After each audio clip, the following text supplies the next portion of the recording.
Buenos días muchachos, hoy vamos a realizar un video introductorio para el grado décimo sobre la Revolución Cubana. La Revolución Cubana es todo un proceso que sirve, digamos, de ejemplo al mundo de cómo un pequeño país se involucra en la tarea de llegar a llevar a sus habitantes a la igualdad, ¿sí? Todo empieza en 1868, se desata las ganas de independencia de Cuba, ya que la sociedad cubana en su mayoría estaba sumamente explotada por la corona española, y va a desatarse una guerra que se conoce como la Guerra de los 10 años. Esta guerra en su momento no tenía tanta fuerza, tanta organización, lo que va a llevar a que ellos firmen la paz con España. Posteriormente aparece un señor pensador muy famoso, José Martín, y José Martín tenía una primicia. Primero, la independencia, una república cubana libre, ¿cierto? Y parar el movimiento imperialista de los Estados Unidos, ya que Martí consideraba que eso no era justo, no era bueno lo que estaba haciendo Estados Unidos. Él se reúne entonces con unos veteranos de guerra en 1895 en Nueva York, unos veteranos de la Guerra de los 10 años cubanos, y propone el movimiento de independencia. Efectivamente va a empezar en 1895 todo este proceso de independencia para Cuba, encabezado por José Martín, pero eso le va a costar la vida, va a ser eliminado por parte de España. Después de que es eliminado, obvio Estados Unidos interviene para ayudar a Cuba en el proceso de independencia, logrando derrotar a España.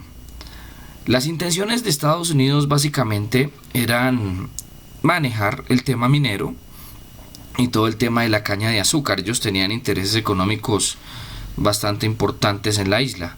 Entonces, en el año de 1901, bajo la presidencia de Tomás Estrada, el primer presidente electo en 1901 en Cuba, que no fue elegido pues por elecciones, sino porque Estados Unidos lo puso ahí, y lo que va a hacer es favorecer los intereses norteamericanos, ¿cierto? Entonces aquí entendemos que la República naciente de Cuba no era independiente, sino simplemente había cambiado de dueño. Ya no la manejaba España, sino la manejaba Estados Unidos, ¿cierto?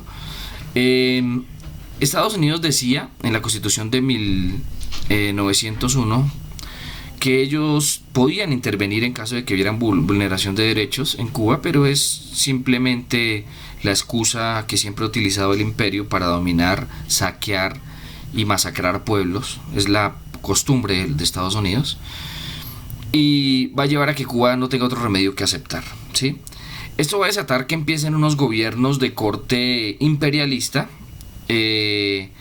donde va a desatar un montón de protestas. En 1929 se desata la primera protesta bastante fuerte, donde empieza entonces a regir un gobierno que se llama una pentarquía, que hace referencia a 5 personas que van a dirigir el poder en cabeza del señor Fulgencio Batista, que ya sabemos que va a durar hasta 1959 en el poder de Cuba. Fue una dictadura totalmente autoritaria, ¿cierto? Manejaba todos los recursos económicos cubanos, era una persona que solo pensaba en los intereses propios. Cuba, me perdonan la expresión, pero en Cuba en esa época, en 1940-50, habían más prostitutas que obreros, porque era el lugar de diversión de Estados Unidos. Una industria sumamente incipiente en la que solo mandaba Estados Unidos, y con sus intereses económicos pues en la minería. Esto va a desatar entonces que aparezca unos jóvenes, unos movimientos universitarios inspirados en el movimiento de José Martín, en el Partido Revolucionario Cubano que creó Martí en 1895, y que por supuesto tenía reductos, aunque fueron perseguidos por la dictadura de Fulgencio Batista. Surge entonces Fidel Castro, que pues él tiene un intento de tomarse el poder en la década del 50, en 1953. Va a llegar a hacer la toma al palacio, al cuartel Moncada, un cuartel militar. Él con 80 compañeros se reúnen, ¿sí? En cabeza de Fidel Castro, intentan hacer la toma del palacio Moncada, pero desafortunadamente son derrotados por el ejército de Batista. Hay 6 bajas en el combate de Moncada, al resto lo meten preso, y 80 personas, más o menos la mayoría, va a ser torturada y muerta en el Palacio Moncada. A esto Fidel alcanza a escapar, sale exiliado para Estados Unidos, luego se radica en México y allí va a conocer a Camilo Cienfuegos, que era hijo de unos anarquistas españoles que vivían en Cuba, y a Ernesto Guevara, al Che Guevara, que ya sabemos que es la representación de la revolución. Se reúnen entonces en México, crean, digamos que, un movimiento que tiene el objetivo de liberar a Cuba.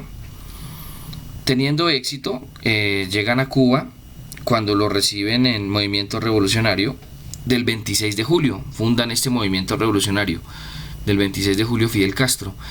Ellos se dirigen entonces a Cuba, y cuando llegan los estaba esperando el ejército de Batista, dando de baja más o menos a 60 personas de los 80 que iban en esta operación.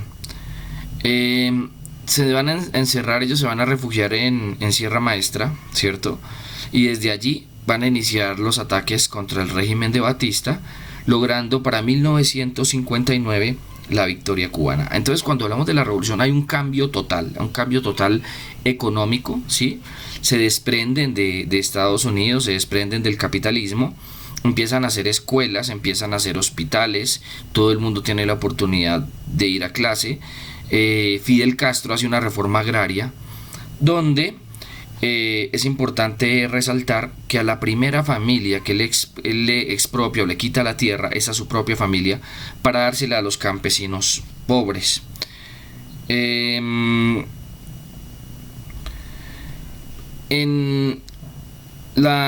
el proceso de emancipación de Cuba, cuando llega Fidel a liberarla de la dictadura de Batista, elige a un copartidario, un camarada, Torrado, que es el presidente cubano en ese momento, ¿cierto? Cuando termina en Batista, entonces asume Torrado la presidencia, entregándosela a Fidel en 1976, ¿sí?